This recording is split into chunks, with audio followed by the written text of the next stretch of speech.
Good afternoon mga followers. Nag-iisip pa po ako kung sino yung bubutuhan ko.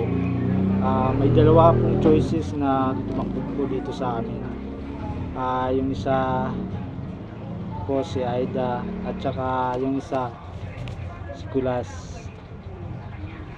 Pag kung sino yung mabunot kong pangalan, siya yung beat ko. Samahan niyo po ako.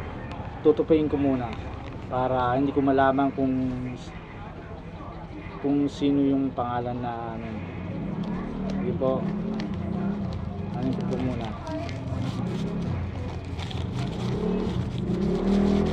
Yan. Ano ko kung sino yung gusto kong butuhan. Yan. Pipili na po ako ng isa.